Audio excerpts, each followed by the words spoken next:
I still regret it. Even after 35 years, I still have mixed feelings about leaving. My motivation for posting this is unclear, but I feel the need to get it off my chest.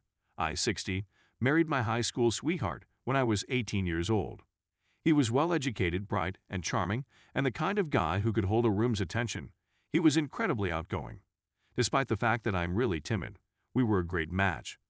After 25 years together, we were the parents of 2 little children, and I was pleased with my life. Then my wife started a new career, and she was doing well, gaining promotions and staying on the job for extended periods of time. So you can see where this is going. By the way, you're completely wrong. I had a relationship with her. I was becoming more angry with her since she was out working late to provide for our children. She was not at home to make dinner, and I had never bothered to learn how to cook until this incident occurred.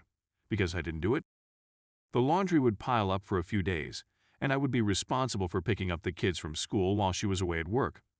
Nevertheless, I never expressed my feelings, and every day when my wonderful wife returned home, I put on a brave front and pretended everything was okay, even though it clearly wasn't. I'm certain that if I'd spoken my feelings to her, she would have listened, but I didn't. In the course of a work function, I met a lady with whom I chatted on the phone for many weeks. Things quickly got inappropriate, and I did nothing to stop it. Then, 2 weeks later, I wrote my wife a birthday card in which I expressed my feelings for her and how beautiful she was, and then I walked out on her. The worst part was that she never yelled or screamed at me. She did nothing except stand there and watch me pack up my possessions, all while my children were playing in the next room, completely oblivious of what was going on. She didn't say anything, just stood there crying softly. I caused pain to the one who is the most important in my life. She was dismissed because she was unable to cope with the school run and the extra child care arrangements. As a consequence, my alimony payments had to be increased, and I despised my ex-wife for making me do so. Looking back, I can't believe how self-centered I was. The woman who I had fooled and who is now responsible for raising my children on her own has requested extra monies in order to provide for them. I just saw them every other Saturday, and that was about it. My AP and I were estranged very soon. She didn't want anything to do with me, and she didn't want anything to do with me in particular when I was almost bankrupt due to alimony payments, which she took advantage of. In spite of the fact that she never expressed how much she was affected by my actions, I could hear her sobbing herself to sleep on the few occasions when I had to stay over with the kids for whatever reason. When I left, my wife was the one who eventually filed for divorce because every time she asked if I had hired an attorney, I replied, "I'm not ready." And she eventually filed because she said it was too painful. I spent years resenting my wife for stealing my money, when in reality, she had done nothing wrong, and I still loved her but was too proud to admit it. When I was unhappy, I would say things like, "I haven't loved you in a long time, but I have stayed for the children." And she would never say anything in response. That's something I'll never be able to forgive myself for ever again. She was adamant about making things work, and she fought for me every day for months, but I was indifferent in her efforts.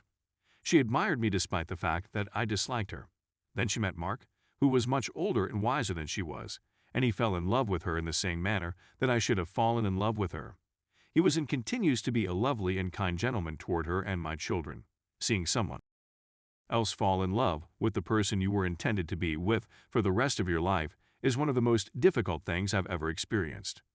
Then you should have fought for me because I would have loved you forever if you would have let me, she said when I told her 2 weeks before her wedding. On the day of her wedding, I drove to the church and waited outside in my car, telling myself I would object to the wedding, but I didn't. I was a little disappointed. 30 years have passed, and seeing that written in front of me now makes me feel just as bad as hearing it 30 years ago.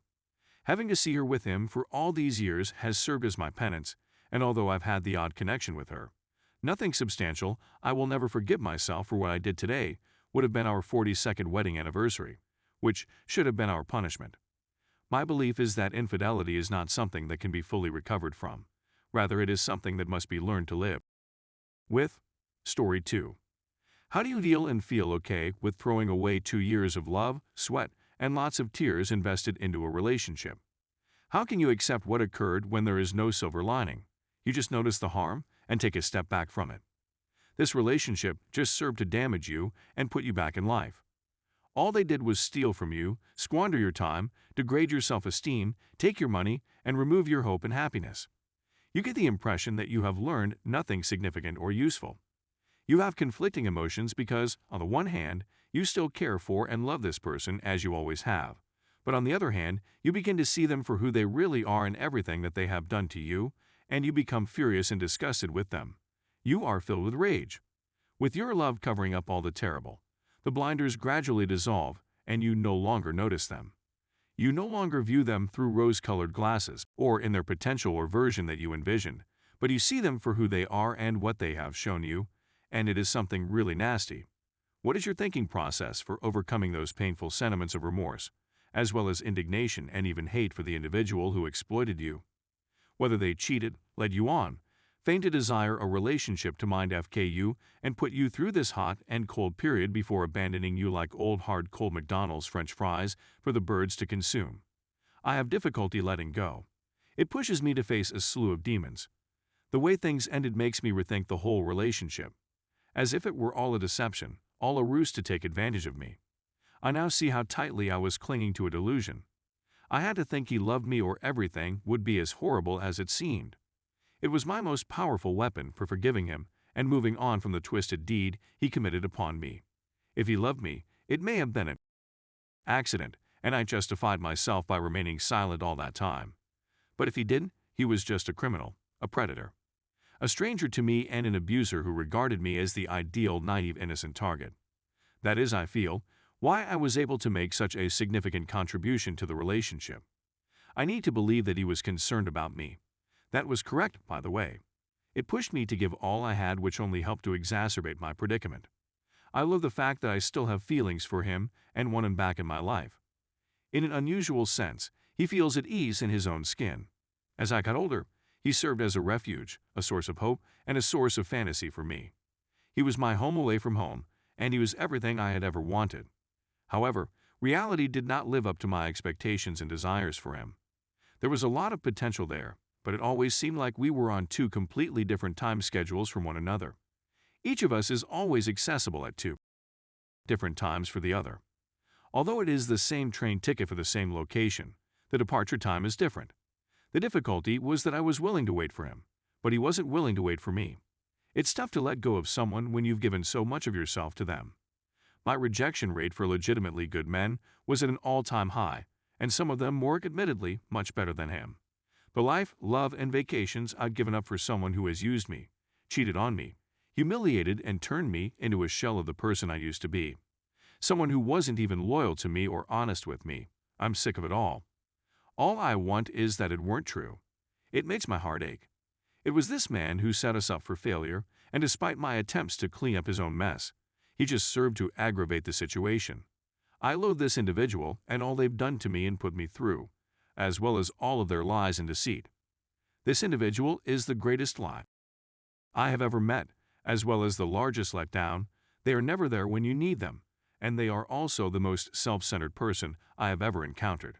I provided them with several opportunities to put things right, but they decided to make things worse with each passing chance. I want to go away from them because I deserve so much more than what they are giving me. How can you go over the sentimental feelings, the deep-seated connection, and the hope that you have for someone